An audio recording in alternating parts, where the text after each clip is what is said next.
rekan-rekannya yang tampaknya sedang menginterogasi seorang pemuda. Dengan tubuh terikat, si pemuda yang dituduh sebagai pembuat onar hanya tertunduk lesu. Namun saat dia mengangkat wajahnya, ternyata itu adalah Kenshin.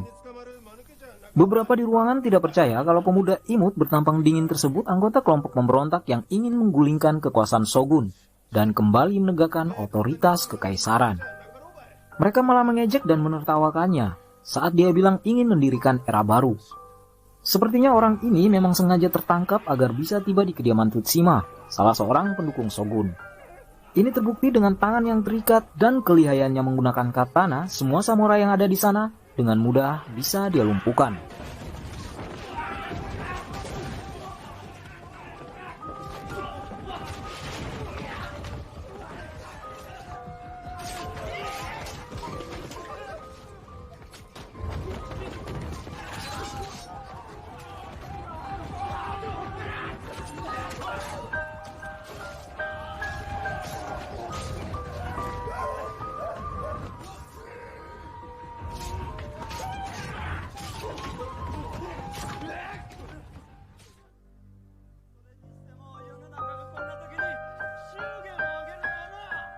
Di malam berikut tampak sepasukan polisi kesogonan yang sedang berpatroli di gang sepi di balik dinginnya Kyoto. Naas menimpa mereka karena di ujung gang malah berdiri Batosai sang pembantai yang kemudian dengan tanpa ampun lalu melumpuhkan mereka semua.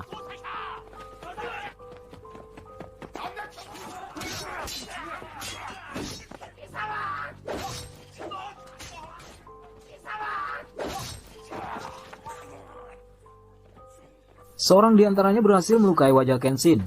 Namun setelah duel bentar dia pun harus terbunuh. Keesokan harinya Himura kemudian menemui Katsura, salah seorang pemimpin kelompok Chosu yang kemudian nampak heran melihat luka di pipi Batosai. Batosai kemudian bilang kalau orang yang melukai dirinya memiliki keinginan yang kuat untuk hidup. Ternyata alasan dia dipanggil ke sana adalah untuk diperingatkan kalau kepolisian Shinsengumi yang merupakan pendukung Shogun sudah semakin kuat. Makanya Batosai diminta untuk lebih berhati-hati.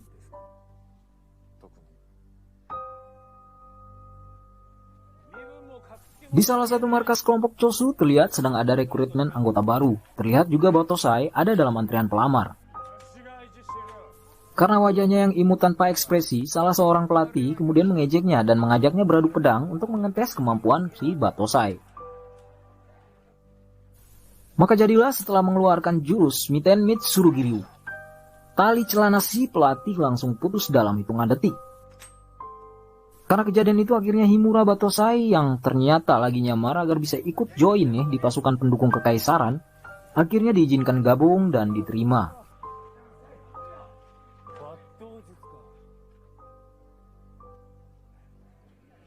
Di kedai Magura di suatu malam, terlihat Batosai sedang ngopi dengan santainya. Sepertinya dia ini masih membayangkan kejadian pembunuhan beberapa malam yang lalu. Tiba-tiba seorang wanita cantik terlihat masuk dan ikut menikmati rasa kopi di kafe tersebut. Lagi asik-asiknya menikmati kopi malah masuk dua samurai KW sok jago. Saat mereka mencoba menggoda si cewek, Batosai dengan cepat langsung melumpuhkan mereka. Setelah itu, langsung saja dia pergi. Namun setiba di luar kafe, malah muncul dua orang yang tadi mencegatnya. Muncul pula seorang ketiga yang langsung menghabisi mereka dan lalu coba menyerang Batosai. Gak sampai 13 detikan orang ini malah Batosai bikin rebah bersimbah darah. Ternyata adegan adu jotos singkat barusan ikut disaksikan oleh si cewek yang di kafe tadi. Setelah cuap-cuap bentar, dia malah pingsan. Oleh Batosai si dingin dia kemudian dibawa ke sebuah penginapan.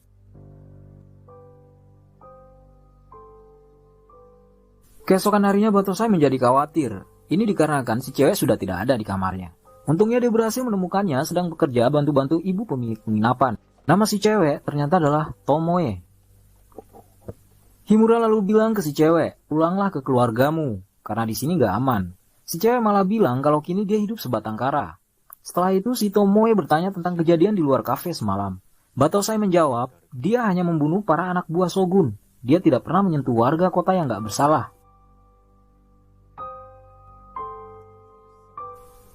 Beberapa malam kemudian, Tomoe kemudian ditemui oleh Katsura guna menjelaskan tujuan kelompok Chosu adalah untuk menggulingkan kekuasaan Shogun yang sudah berusia sekitar 300-an tahun. Himura Batosai adalah salah satu ujung tombak pergerakan mereka. Makanya, kemudian Tomoe diminta untuk tidak melakukan apapun yang bisa menumpulkan pedang si Batosai. Tentunya ini adalah bahasa isyarat.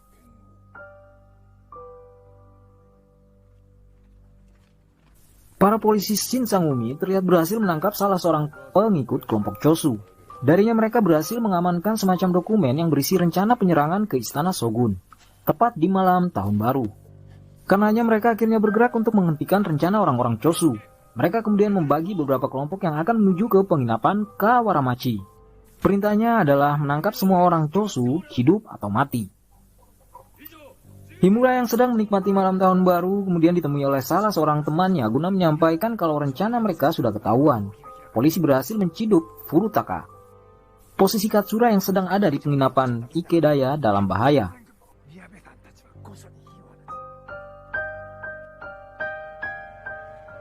Gak menunggu lama, Himura lalu bergegas OTW menuju ke Ikedaya, coba mendahului para polisi militer kesogunan.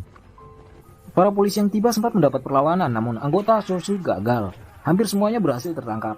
Untungnya salah seorang dari mereka berhasil kabur, namanya adalah Kameyata.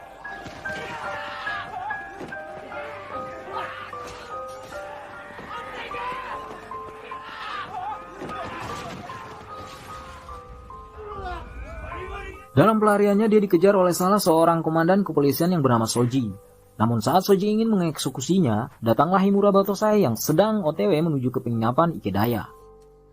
Maka kemudian terjadilah adu duel antara dua jagoan yang mahir menggunakan katana, masing-masing mengeluarkan kemampuan. Soji bukan tandingan Himura, ia harus tumbang terkena sabetan. Untung tiba-tiba muncul temannya yang lain. Saat Himura akan maju, tiba-tiba datanglah anggota kelompoknya yang bilang, "Nggak apa-apa bro, kita mundur saja karena Tuan Katsura sekarang sudah aman, nggak keciduk." Akhirnya kedua kelompok yang nampaknya sama-sama kuat ini harus berpisah di tempat tersebut. Beberapa hari setelah kejadian malam penyergapan, Himura kemudian pergi menemui Tuan Katsura. Tuan Katsura kemudian bilang kalau keadaan sekarang lagi kurang aman. Kelompok Chosu harus bersembunyi untuk sementara waktu hingga kondisi memungkinkan untuk kembali melakukan aksi. Himura kemudian diminta menuju sebuah desa kecil di luar kota Kyoto untuk sejenak mengamankan diri dari kejaran kepolisian kesogunan. Katsura juga kemudian meminta kesediaan Tomoe untuk menemani Himura.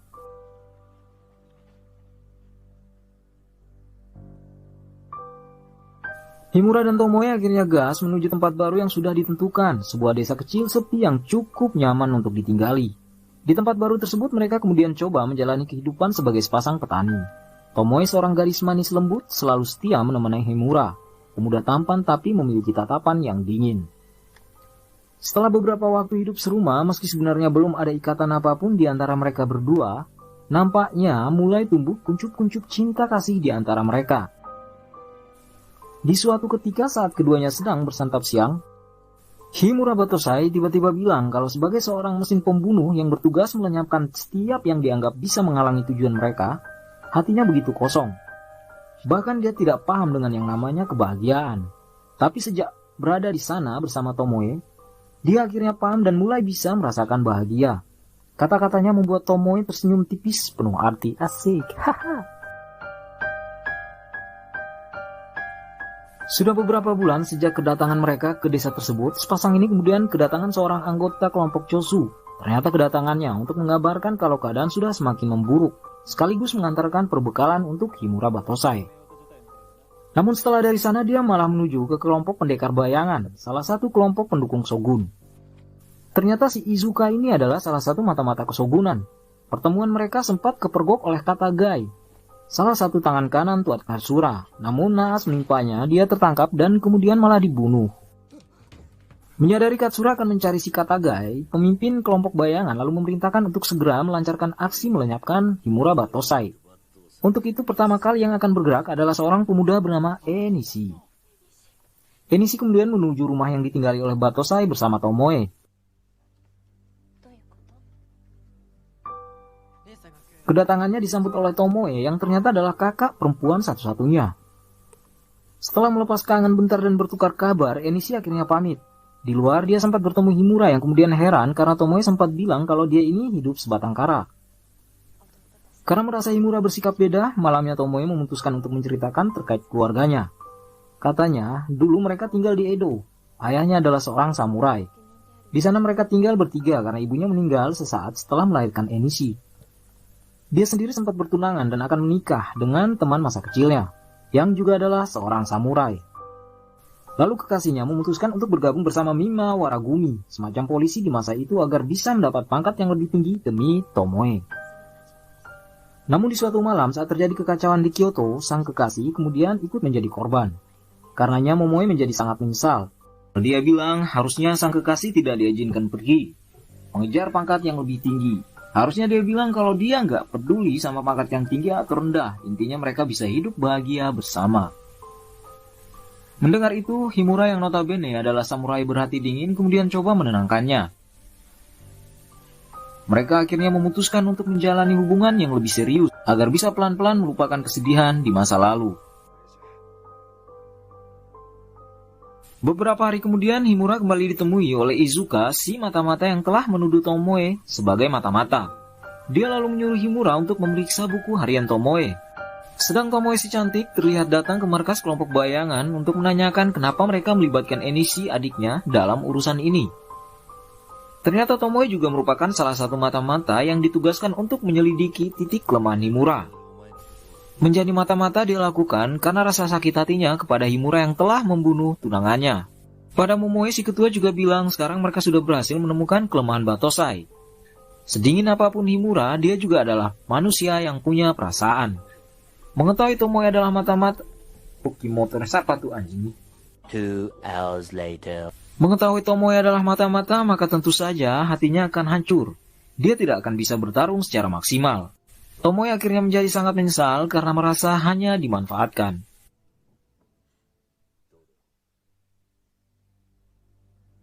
Di rumahnya saat memeriksa buku harian Tomoe, Izuka pun lalu bilang, kalau pria yang malam itu sudah dia bunuh adalah calon suami Tomoe. Himura kemudian kembali membayangkan pertarungannya di malam itu dengan seorang polisi yang berhasil memberikan bekas luka di pipi kirinya. Terlihat dia menjadi sangat terpukul. Dia kemudian berjalan linglung menuju kuil tua dekat situ untuk mencari kelompok bayangan dan si Tomoe. Himura yang betul-betul terpukul tidak sadar kalau dia sedang masuk ke dalam jebakan. Diam-diam sudah menunggu seorang pembunuh yang berkali-kali coba menyerangnya namun gagal. Sedang di kuil tua, Tomoe terus saja coba dipengaruhi oleh si ketua geng. Mulai dari memanas-manasi terkait kekasihnya yang tewas di tangan Batosai hingga kesogunan yang wajib mereka bela walaupun harus kehilangan nyawa.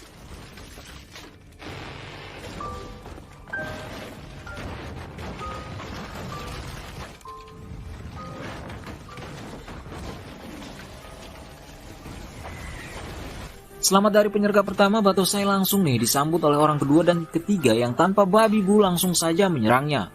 Namun, meski dia sudah terluka, dia tentu bukan tandingan mereka berdua.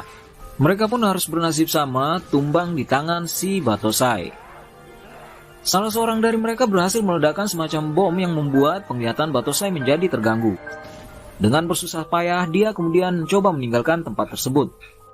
Di depan sana ternyata sudah menunggu si ketua geng yang langsung juga menyerangnya, maka terjadilah adu skill perpedangan di antara mereka berdua.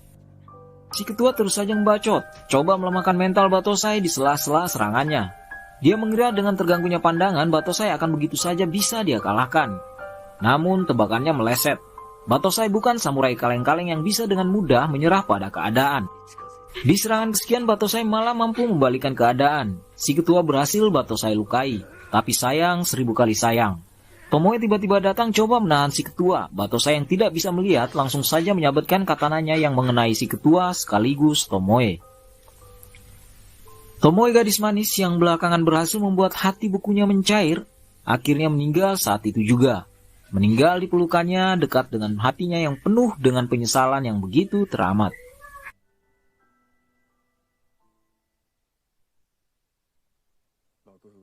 Beberapa hari kemudian, Tuan Katsura menemui si Himura untuk bilang kalau si mata-mata sudah ketahuan dan sedang diburu. Sekaligus dia juga bilang kalau mulai sekarang mereka harus melawan karena pasukan Shogun semakin kejam. Dia meminta Himura untuk kembali gabung bersama mereka. Himura Batosai menyanggupi dengan syarat. Setelah era baru yang mereka impikan terwujud dan kekaisaran berhasil ditegakkan, dia tidak akan menggunakan pedangnya lagi untuk membunuh. Tak akan pernah.